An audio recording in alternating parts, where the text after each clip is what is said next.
Welcome to another episode of A Cup of Tea with Magicowl Me. And today's random waffling topic is going to be based around why is my business name Magicowl Me?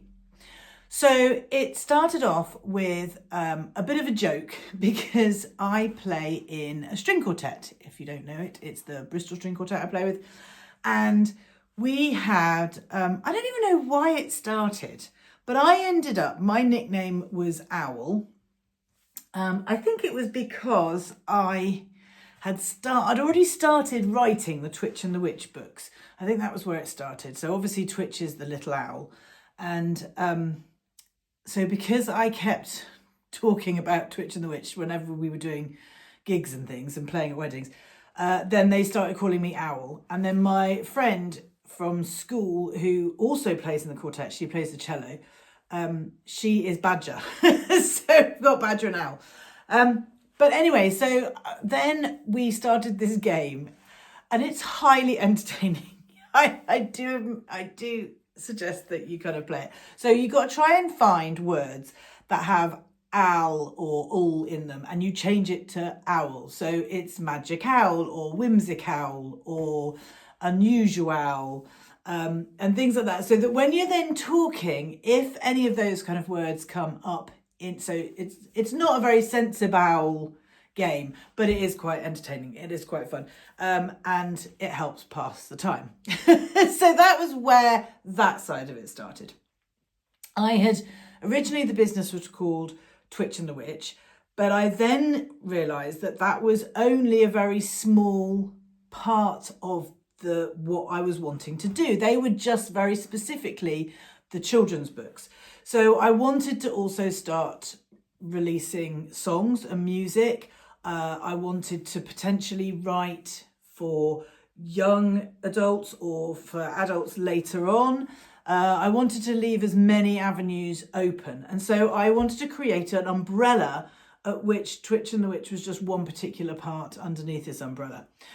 So I was then playing around with different words that had the owl incorporated in them. And I really liked Magicowl. So originally that's what I just wanted to be called, Magicowl. But annoyingly, when I then did a Google search, that's already been taken. So I couldn't use that. And then I was looking at creating my website and I didn't realise, I thought you had to have .co.uk or .com or whatever country you were in, you had to have a dot and then the same thing. But you don't. You can create whatever you want after that dot. So I was then like, ooh, so I could actually have magicowl.me and then that kind of gets around that it's not just Magicowl, but Magicowl is still kind of the main feature, the important bit. And so that's how that came about. But actually, I hadn't even twigged at the time. And it's only recently I realised this, was that I'm a huge Harry Potter fan, like massive Harry Potter fan. Hang on, I need to have a cup of tea. And I hadn't twigged, but that Gilderoy Lockhart's book that he talks about in Chamber of Secrets is Magicowl Me. And so that's probably where subconsciously I got this whole concept of Magicowl Me from. And yet I hadn't twigged, I hadn't made the connection at all. And then I'm like, oh no, do I need to change it all again? But I don't know, I don't think I do, because I've not copied them. And mine is Magicowl, not magical. But it also is really annoying that if you go on to, like, say, an Alexa and ask, can you play music by Magicowl Me? She doesn't recognise it. It either comes up with Magical Me or Magic Soul, or like it just, it can't do it. So that's really annoying because it means that I'm not as easy to search. So I'm not quite sure what to do with that, because the whole thought of rebranding all over again is just like, no, I can't do it because I've only just recently done it. So yeah, that's where the whole concept of Magicowl Me comes from. And the Twitch and the Witch bit, for those of you who might not be aware, If you're new here, you won't know that when I was younger, I grew up with a little owl called Twitch. He had been hit by a car and taken to the local vet, and unfortunately had to have a wing amputated. So there was no chance of him ever being able to be released back into the wild. And at the time, we had quite a big courtyard where we lived, and we had an aviary set up in the courtyard, and we'd had other rescue birds before that had maybe been hit by cars or had various problems, and we always worked to then release them, to rehabilitate them and release them back out into the wild. So Twitch came to live with us, and we had him for a few years. And all the villagers, because back then the village was really small, it's nowhere near the size it is now. And so you basically knew everyone knew everyone. And so word got around quite quickly that we had this little owl. And all the people that had cats that would sometimes catch mice, they would then get the dead mice and post them through our letterbox so that we could feed Twitch. But not everyone would put them in a bag or wrap them in anything. So you'd go down first thing in the morning, you'd go to get the post or go to get the newspaper, and there'd be a dead mouse with half its guts hanging out on the doorstep, which was really not that pleasant. But Twitch wasn't fussed. He liked them. He didn't expect them to come parcel wrapped or in a bag at all. And it was beautiful. I remember like nights when it was kind of mating season and things, and we felt so sorry for him. I say him, I don't know if he was a him. Well, I always referred to him as a him. He never laid an egg. Hang on a minute. Okay. So yes, I don't know whether he was a male, but he had never laid an egg. But in the mating season, we would get, so the courtyard had the house on one side, then it had like a granny annex going down the side, which was where my grandma lived. And then we had like a barn that went that way. And then there was the next door neighbour's garage went along that way. So the wall of their garage kind of meant that it was like a fourth wall. So it was an enclosed area. And we'd get little owls would come and perch on all four of the roofs and call to him and stuff, and it was just like, oh, it must have been torture for him, because he could hear them and he could see them, but he couldn't get to them, bless him. But as I said, we had him for several years, and so when I was living in West Huntsville, and I was walking the dog one morning. This was about 6 years ago, possibly. I can't quite remember. No, 2018, I think, actually. Maybe 2018.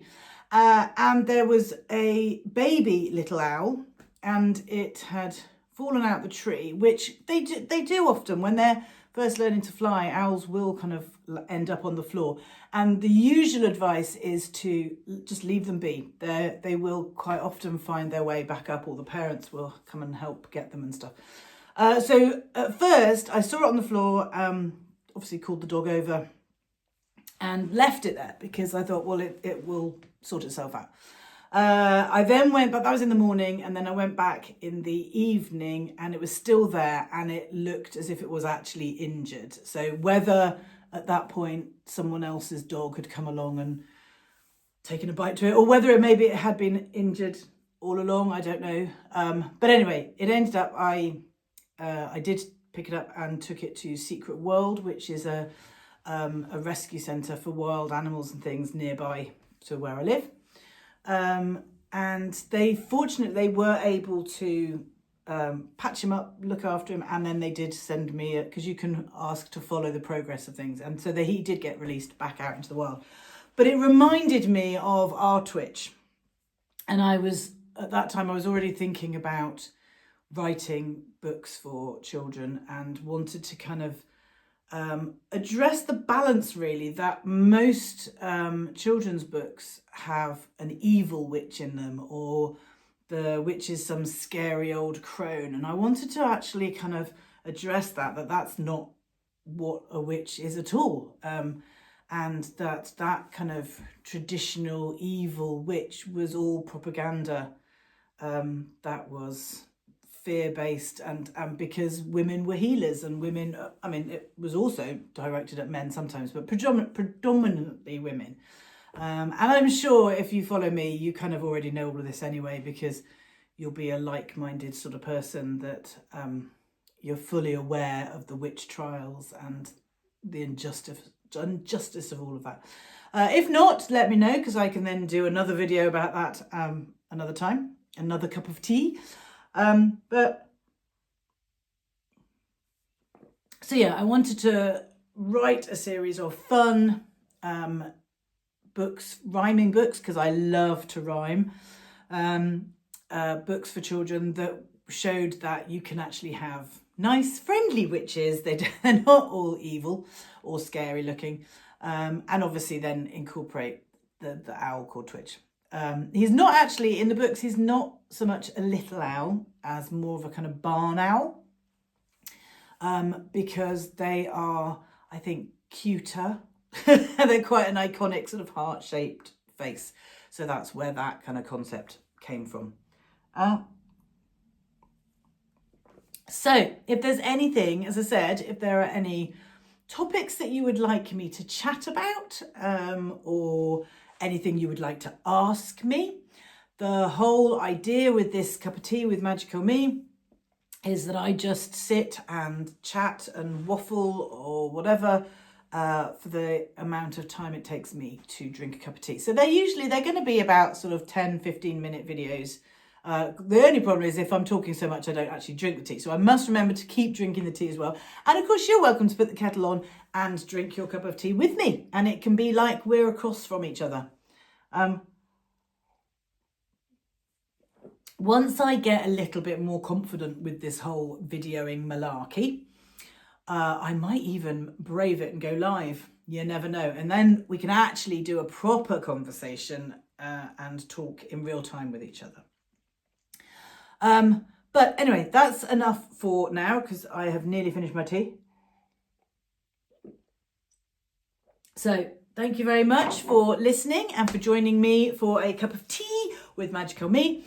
And I will see you again next time. I'm hoping to try and get these out every week, because I know I've really enjoyed the people that I follow.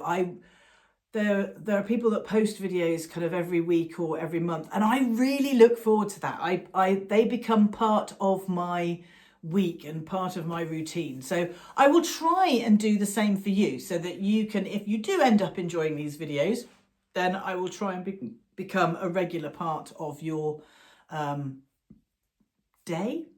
Also, if you've not already, you can subscribe to my newsletter, which does come out every Friday morning at 8 a.m. English, like GMT time. And so you can do that by visiting my website, magicowl.me. Subscribe to the newsletter, and then that I share all sorts of kind of a bit like this, but maybe there'll be things that I've enjoyed watching on television, or books that I've enjoyed reading, or things I've like listening to, or artists I've discovered, or new people I've come across on Instagram or whatever. So it's a whole range of topics that I tackle, and general musings. So if you're enjoying this, make sure you're doing that. And likewise, if you're already on my subscriber list, I will be adding these videos into the newsletters, so that you can come along and find these as well. So anyway, have a lovely weekend wherever you are, and I will see you again next time. Goodbye.